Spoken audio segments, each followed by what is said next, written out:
শ্যামা পুজো উপলক্ষে দক্ষিণেশ্বর রামকৃষ্ণ সংঘ আদ্যাপীঠে প্রতিষ্ঠাতা শ্রী শ্রী অন্নদা ঠাকুর আদ্রামা প্রাপ্তি পূজার আয়োজন।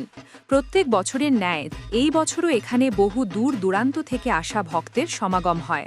কালী পুজোর উপলক্ষে মন্দির চত্বরে বহু মানুষের ধূপ, মোমবাতি, ফুলমালা দিয়ে মায়ের পুজো দিয়ে আরতি করেন। কলকাতার দক্ষিণেশ্বর আদ্যাপীঠে তিথি নক্ষত্র অনুযায়ী কালীপুজো হয়ে থাকে। আদ্যাপীঠের এই বিশেষ অনুষ্ঠানটি জনসম্মুখে তুলে ধরার উদ্দেশ্যে একটা সাংবাদিক বৈঠকের আয়োজন করা হয়। এখানে প্রায় ২০০০ মানুষের মায়ের অন্নভোগ আয়োজন করা হয়। বঙ্গদেশের চট্টগ্রাম জেলার গুজো গ্রামে ১৩২৭ সালে চৈত্র মাসে অন্নদাচরণ কালী পুজো প্রথম শুরু হয়। তিনি ২৮টি আসন, ২৮টি পুজোর থালা, মায়ের ভোগ নৈবেদ্য করা হয়। দক্ষিণেশ্বর আদ্যাপীঠ থেকে আমাদের প্রতিনিধির ক্যামেরার তোলা ছবি আপনাদের কাছে তুলে ধরলাম। দীপাবলিতে মার কাছে প্রার্থনা করলাম, মা তুমি তোমার সন্তানদের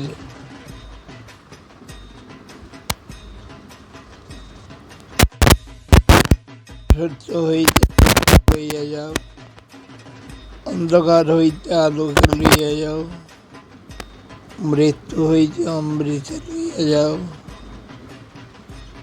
এইভাবেই তোমার সকল সন্তানদের রক্ষা করো মা। সর্বেষাং মঙ্গলং ভূয়াৎ, সকলের মঙ্গল হোক। Let goodness prevail all around the world.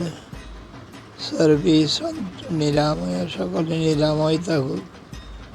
Let all stay in healthy and hearty. সর্বে ভদ্রাণি পশ্যন্তু, সকলে সুন্দর বস্তু দর্শন করুক। Let all see the supreme beauty of Lord. মা কশ্চিৎ দুঃখ ভবেৎ, কেউ যেন দুঃখের ভাগী না হয়। Let no one stay in miseries. Let there be peace in the whole world.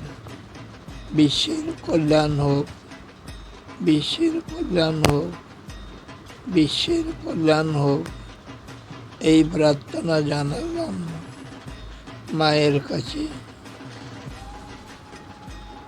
এই ছাড়া আর কিছু তো আমাদের চাওয়ার নেই।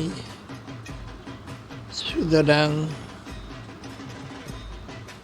আমি পরশুদিন বেলভিউ থেকে এসেছি, ওই জন্য আমার শরীরটা খুব খারাপ।